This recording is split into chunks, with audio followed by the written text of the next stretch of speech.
We are professionals. Buddy. It's been a while, hasn't it? Man. How are you? I'm good. I just got to remember what button to push and not the end meeting when I try to record. I apologize. Come on. You put up with me. There's only two choices, record or end meeting, and I hit end meeting. So now we're back. And so now we begin the meeting. So now we can begin the meeting. Well, it's nice to see you and your voice and hear your voice. And I know you've had a lot of fun, that you probably are kind of the guy that doesn't want to talk about it, but not that he has anything wrong down there. Down there? I don't think any of my problems are down there.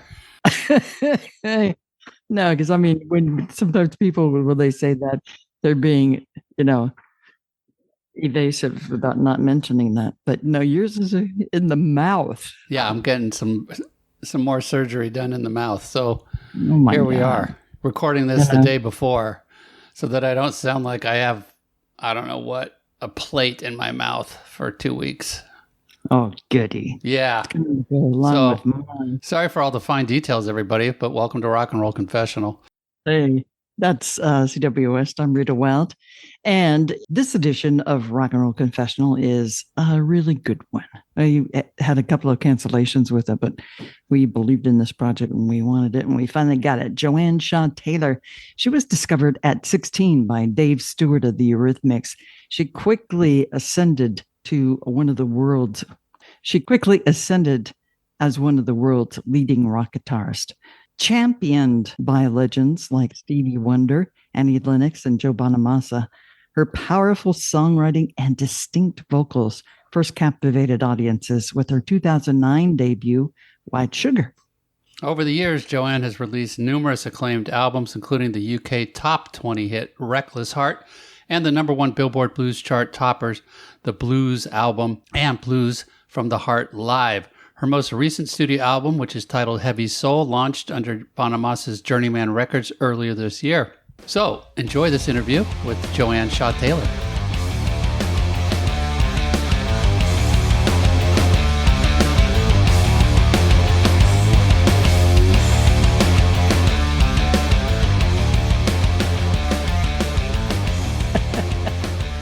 Here's CW, and I'm Rita. It's a pleasure to meet you.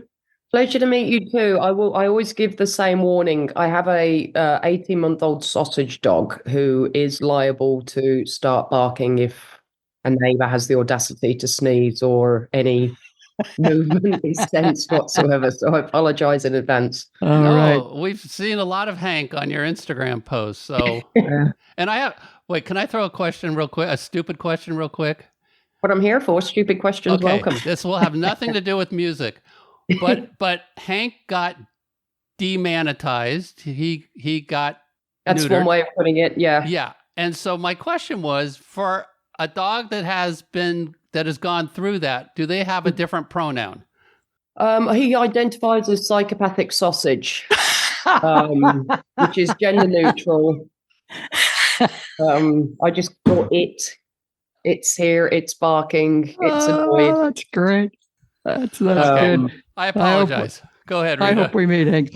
So, Joanne Shaw Taylor, it's such a pleasure talking with you. There's so much music that comes out that we all don't get to listen to. And sometimes so much good stuff just goes by the wayside. But, when we hear something and it's like, oh my God, we got to share this with the people. That's what we heard with your album, Heavy Soul, which is out now. And you've been such an interesting story. You play guitar like a mofo, man. I mean, it's like it's great. So that's actually my pronoun, mofo. Mofo. It is a mofo. We didn't know this was going to be a comedy session, but this is great. We love it. That's good. Now, you're originally from England, like from the Black Hills country. So, I mean, that area is kind of steeped in the blues. Is that kind of where you got turned on to that type of music? Yeah, I mean, it's definitely, for those who don't know, the Black Country, it's kind of adjacent to Birmingham. It's in the West Midlands, and it's kind of like, well, both Birmingham and the Black Country are kind of like the Detroit of England, very industrial, working class town. And there's something about those places that I think kind of spur creativity. You know, I think when you're from a very working class place, you tend to look to music and the arts and, you know, creative sort of outputs, outlets. I think comedy as well, you know, I think we all know that those working class places learn how to make a good laugh out of everything, out of necessity. Little Britain. Yeah. So it's definitely, you know, I think that's definitely had its effect on me, musically and just as a person, I think. Now, your dad was like really into music. He would turn you on to like different artists and go take you to see different bands and stuff like that. I'm sure that you know, just enhanced your vocabulary and your desire for more knowledge.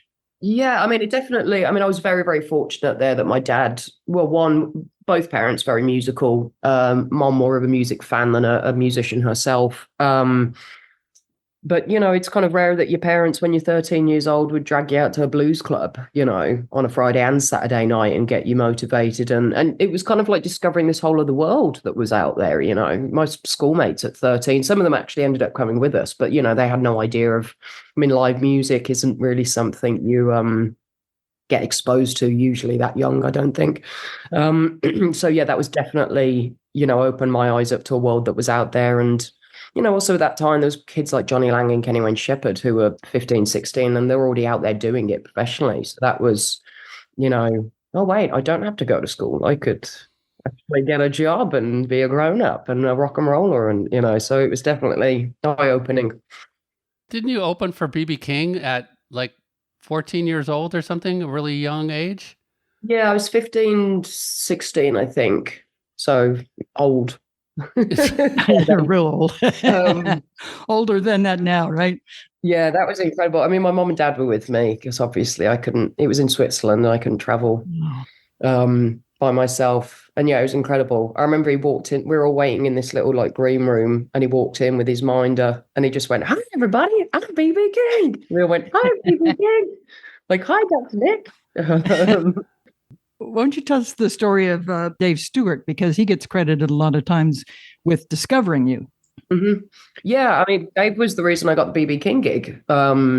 So I was, unfortunately at the time, my mom had breast cancer and had had treatment for that. And she was a member of a support group, I think called Breast Friends, and they were putting on a charity show and asked me to perform, which I did. And it just so happened a friend of Dave's was there and passed on. I'd done a little demo CD that was probably atrocious, but we passed it on to Dave. And it just so happened he was starting a new record label and asked us to come down to London and meet him, which we did, and sort of spoiled this one brilliant friendship that's lasted all these years. And yeah, definitely has been a mentor to me. And I credit him. He was the first guy that kind of pushed me to write songs and thought there was a voice there, which I think I'd be a very different artist if it wasn't for Dave's meddling in my life, to put it a bit dodgily.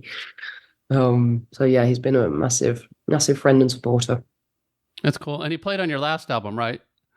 He did. He played on Nobody's Fall, which was really nice. It'd taken me a while to work up the nerve to ask him, to be honest. I'd always wanted to do a cover of Missionary Man. I'd always wanted Dave to be on it. I think I finally got to the age after sort of 20 odd years of knowing him, it was like, hey, he's your friend. He's going to say yes. Just ask him. And he did, bless him. He's probably wondering, why hasn't Joanne ever asked me to be on one of her albums? Love. Bloody hell, it took 20 years. Let's talk about the new album real quick, Heavy Soul. And I'm not going to get to the music part yet, but what I found interesting is that you've made a video for all 10 songs and all 10 songs are up on YouTube. Yep. And I find it interesting that you kind of allowed all the music to go through that channel opposed to holding stuff back in, hopes that I guess the sales of the album would help create listening to it and hearing more.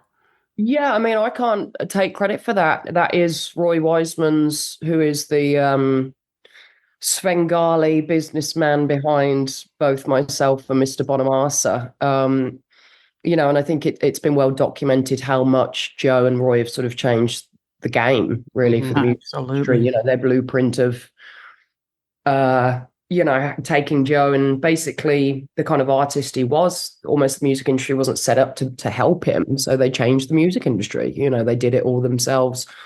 And yes, that's another idea, a brainchild of Roy's, is that, essentially, unfortunately for musicians in my genre, blues rock, blues pop, whatever you want to call it, it's very much alive. Seeing is how we earn our bread and butter and keep a roofs over ourselves. Unfortunately, as much as I still approach albums as a musical outlet and a creative thing, essentially business-wise, it's really just a promotional tool to, get new press out there and alert the fans that, hey, we've got a tour coming up, buy an album, get a free ticket, whatever. So Roy's idea was, well, why not we make the most of it and release a song a month, and a video, and that way get fresh press and, promotion for the tours. So, brilliant idea. Wasn't amazingly thrilled at the idea of doing a music video every other week.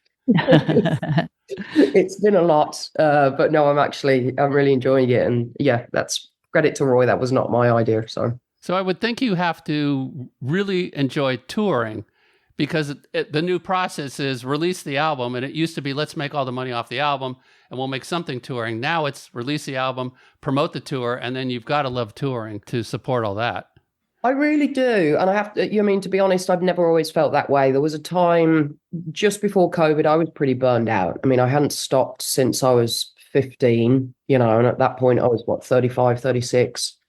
And my mom unfortunately passed away in the middle of that. And I'd had sort of like a couple of days off, flew back from New Zealand to say goodbye to her and take care of that process, and then literally left again for tour about 3 days after she passed away, after the funeral, and just didn't stop. And I kind of began to resent it. And I have to say that COVID, though I hate to say it, because obviously it was a terrible, terrible situation. Millions of people lost their lives, but it did do me some benefit to just sort of stop and get my mental health in order and deal with some anxiety issues and some depression. And now I just see it completely differently. I absolutely love it. I love the fans. And I mean that. The idea that people spend their hard-earned money and they could do anything else, but they invest their time and money in coming to my show and trusting me with their time, essentially. I love it. And I've got a great band and crew who take care of me, and I look after my sausage dog when I'm on stage. My tour manager, Martin, is usually found on the bus, whispering sweet nothings to the psychopath. I know I genuinely really, really enjoy it. It takes a certain type of individual to live life on the road. And being a female has got to be so much more tougher. But it sounds like you've got like a good support crew around you, like your band's going to protect you. And yeah, I mean, it's definitely been, trial by error. It's not always been the case. That didn't help either. Having, quite frankly, men that didn't want to work under a female. There's been situations like that have made, Still in this day? Still. Yeah, but also some of that's on me, that I should have just cut it short and said, okay, well, thank you for your time, and instead I tried to make it work and figured the problem was me. And, and again, it's trial by error. And it's not a 9-to-5 job. You wake up with these people on a tour bus in your pajamas and have to talk to them before you can get a cup of coffee. So, and that's the same for them. They've got to put up with me. Bless them. So no, it's definitely, I've got a wonderful team right now. I don't know how people survive without 9 dudes and a sausage dog on a tour bus looking after them every day. I've got. The sausage dog, can he travel out of the country? He can't. He's actually served. He's what? Speaking of. He cut out. He's actually what? Oh. Hold that thought. Okay. So just for reference, the refrigerator made a noise. So we decided to go nuts. Question about, yeah, he's actually a service animal. Okay, so I see. So he gets to. Yeah. Hello, Hanky. I did warn you. He brings you cocktails? Is that the service he provides? Yeah. I wish. I'm still working on that part of his training. No, I've got a lung condition, which unfortunately, given what I do, I kind of need me for the traveling to just sort of alert me if I need my inhaler, or if, he's got to alert my tour manager that, hey, something's not right here. But we're only halfway through the training. He's very good with me. That's barking at the refrigerator again. Hey, but it made a sound. Good with ambient noise. It made a sound. How do you choose the music that you're going to put on a record or decide to play live? I mean, because I got so much stuff on this new album. Like the one that really surprised me was All the Way from America.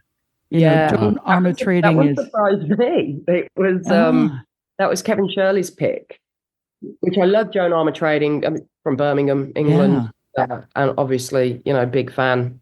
But yeah, Kevin picked that, and I actually wasn't aware of that track. And I will say, when I first heard it, I did kind of think, "Ooh, this is a bit outside of my wheelhouse." But embrace the challenge, and I'm glad actually Kevin put it in front of me, because I think it turned out really well. But in terms of picking for an album, on this one, I think there were 3 covers. Those were all Kevin. He brought those to the table. I'm not very good at picking covers, I will admit. It's kind of part of the reason why I taught myself to write songs. I think that's kind of an art form in itself, to be able to pick a song that is someone else's and make it your own is tremendously difficult. In terms of the original stuff, I did have a particular idea for this album, because Nobody's Fool was a bit of a departure for me. It was more of I'd done a blues covers album and a live version of that. So I kind of thought, hey, I can pretty much do whatever I want and kind of write a bit of a pop album and have fun with it, because I've just done 2 very traditional blues albums for me. So kind of like have some fun and sneak out something silly. So the challenge for me was, how do I go from Nobody's Fool, when I look back at my catalogue as a whole, and make sure that album doesn't stand out and is a bit of an odd, Achilles heel. So for me, with the originals, the fun thing was, okay, how do I go from a pop album back into the blues so that it all kind of threads together nicely? So hence, there are some poppier stuff on this one, like Wild Love and Sweet Little Lies, but also back into Wishing Well and, stuff I'm kind of known for. Yeah, I love Black Magic. Heavy Soul and Devil in Me were 3 of my favorites of your originals. Like, God, those just sounded so good. You did such a great job on those songs. Yeah. Kevin Shirley, man, he added all those BVs. Like, I handed him Black Magic, we recorded it, and when I got it back, there was like a choir on there. I'm like, dude, that's a good thinking, And Kevin's done a lot of work. I know he's worked with Black Crowes, Aerosmith, Iron Maiden, which the Stones. So, he's worked with a lot of bands. So it's kind of cool that, I don't know if is he part of Journeyman now? Because I know he's done a lot of stuff with Joe Bonamassa. Yeah.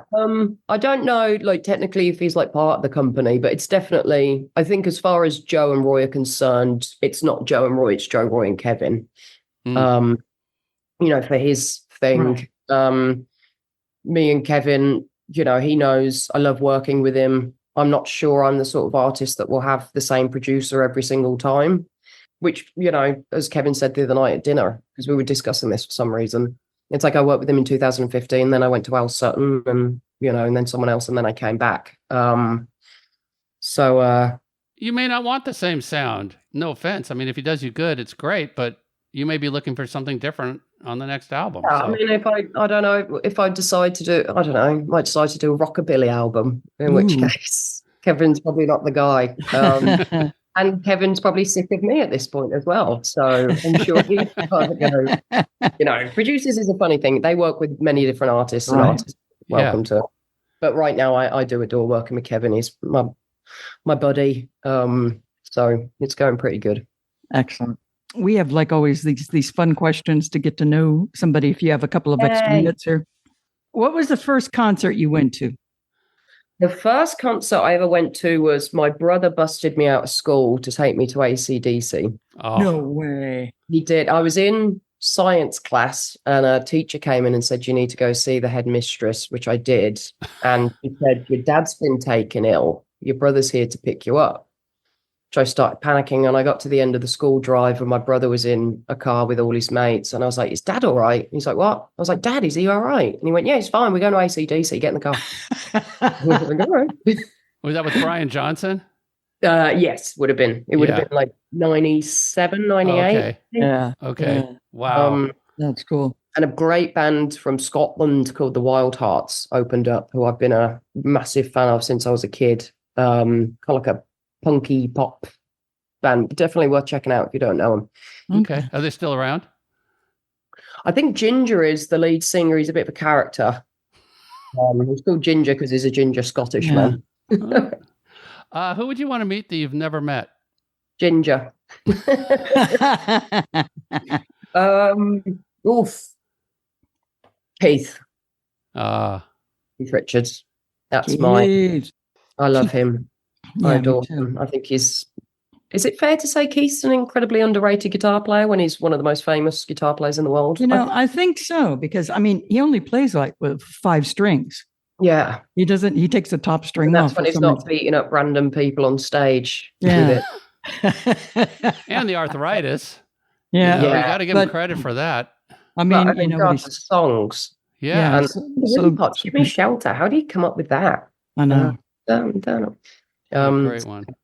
I'm not sure he wants to meet me, but I'm not sure he's got he would love you. I'm coming for you, Keith. Yeah, no, he would love you. No, Yeah. I mean, just the chance to play with him, and he would love to play with you. Trust me. I just want to give him a hug. Yeah, and he'll say, yeah, he does that. I remember the first time I met him, I was like, "Oh, you've met him? I'd have let you know. Why am I still talking? Tell me about no. A couple of times, but I remember listening at a record release for the Rolling Stones, and the record person brought him up to me and said, "Read a while, KLOS," and he goes, "Rock and roll." It was like, yeah. I'm putting Johnny Depp on the list as well. Johnny, those are my two. I met him. He was interesting. Johnny or Keith? Johnny. Yeah, I should imagine they're both. Hey, I'm not normal. It's fine. Well, they sort of seem like they fall into the same family. Yeah, I mean, Keith played Captain Jack Sparrow's His dad. Yeah. That's true. What band do you regret never seeing live? Not Stones, actually, because I had tickets to see them in London. We shared a publicist for a while, so I got like free VIP tickets, and I got sick. Oh. Well, I wasn't that sick. I probably could have gone. I think I was being a bit of a wuss about it. My brother and dad went without me. Oh. So that was a bit of a silly thing to have done. And I never got to see Prince. Which it was one of those that I just thought he'd live for a very long time, given how fit and, the guy used to do 29 splits in a row on stage. I figured he'd outlive us all, That's 29 more than I can do. 29 more than I will do ever splits do. on stage, something's gone very wrong. It's a one and only time. Yeah. But you've got a show upcoming in November. I think we're going to go see it just to see if you've practiced the splits. Okay. Wednesday, November 13th. That's at the Cerritos Performance. It's a nice venue. I don't know if you've ever played there, and it's like it's a.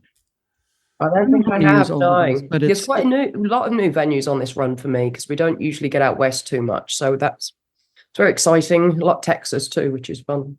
Yeah, very good, very good. What is the coolest piece of memorabilia that you have that just means something to you? Actually, BB, I nearly told you the story earlier. When I was about 13, 14, my mum and dad took me to see BB King perform in Birmingham, England. And at the end of the show, he was handing out guitar picks, and we were like up in the nosebleeds. But my dad was like, "Go and get a guitar pick, run down there." I was like, no, it's fine. He's like, Dad goes, "Joe, out of everyone here, I was like the only 13-year-old girl. He's like, trust me, BB King's going to have a guitar pick more than, all these old dudes." I was like, "All right, I'm going." And I ran down there, and like all the mate ushers were like, "Go on, kid, go on." And I'm like diving over people. And I got to the front just as I saw him off stage. His minder was putting his coat on him, so I kind of missed him. But he happened to turn around and he saw me, and I just sort of waved at him. And he came back across the stage and knelt down, and he went, "Hi, young lady," and shook my hand, which I remember he had these massive like ruby rings on. Right. With mitts. And I was like, "Hi, Mr. King, do you have another? I'm Joanne, and I think I'm going to be a blues musician. Do you have another guitar pick?" And he said, "No, I don't have a guitar pick, but you can have this." And he took his necklace off and gave it to me. Which was like a tour necklace. It said BB King World Tour 1998, I think. Wow. And I said, "Thank you very much. I'm going to open up for you one day." And he's like, "All right, I look forward to that." And it was very, very sweet. And then 2 years later, I was opening up for him. So, oh my God. Did he remember it? I didn't ask him. I doubt it. Nah. Mate, in all fairness, not that I'm as big as BB King, but you do remember, little kids aren't few and far between at gigs. So you tend to remember them. Yeah. So who knows?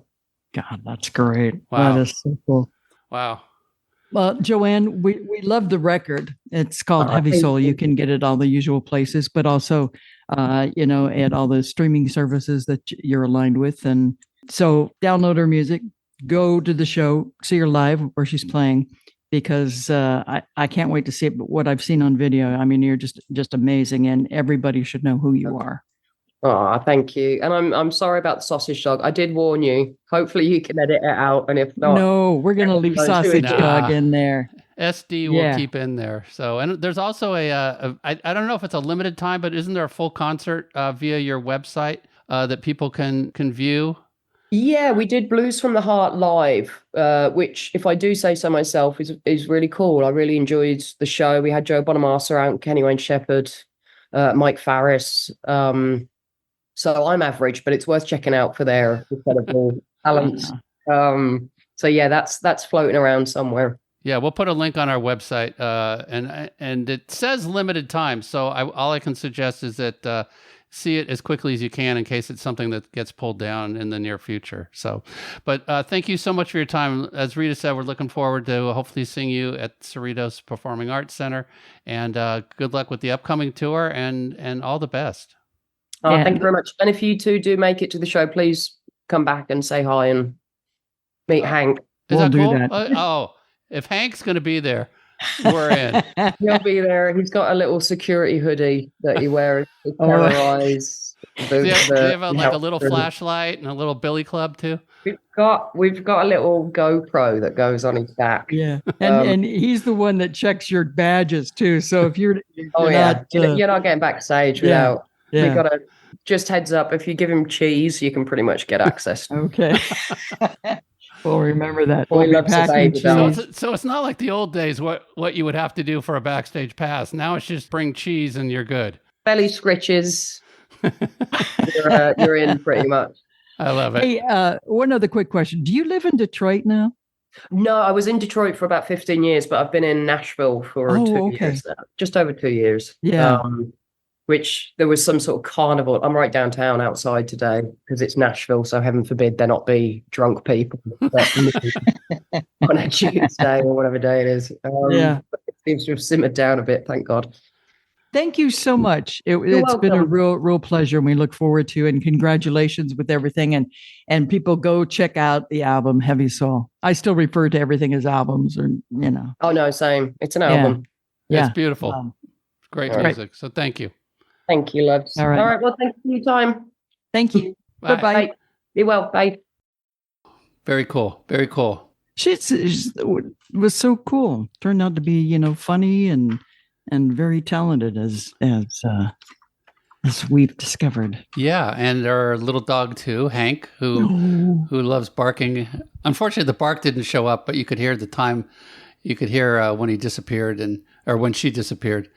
And she had to deal with Hank. Hank's a little handful, but he's a cute little dog. So check out. He's a cute, and he's checking badges backstage. Yeah. People, so watch out. So make sure you bring cheese if you go to her show. Special thanks to John Bleicher and Pam Massey for coordinating the interview. Joanne Shaw Taylor tour information and merchandise can be found on her website at Joanne, JOANNE, ShawTaylor.com. Follow Joanne on social media, both Instagram and Facebook at Joanne Shaw Taylor. You can follow Hank on Instagram at Hank the Psycho Sausage. I love that. Yeah. The new album, Heavy Soul, can be streamed or you can purchase CD and vinyl copies at Joanne's website. Check out our show notes on our website. That's rockandrollconfessional.rocks. And there you can find some links to things that were talked about in the show today, including videos for her new album, older videos, and links for tickets, and much, much more.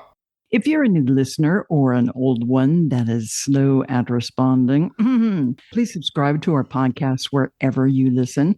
Also, we would appreciate it if you would take 1 minute to write a review. Also, follow us on Facebook and Instagram. That's it for the show. And thanks to CEW for always, no matter dental work or whatever, he gets the show notes up and handles the business. The biz. And thank you, Rita Wild, for being the professional voice that you are. I'll convince you one day of that. You better hurry up. All right, everybody. Thanks so much for participating and listening. We appreciate it. And you'll hear from us soon. Stay cool, don't melt. Yeah, baby.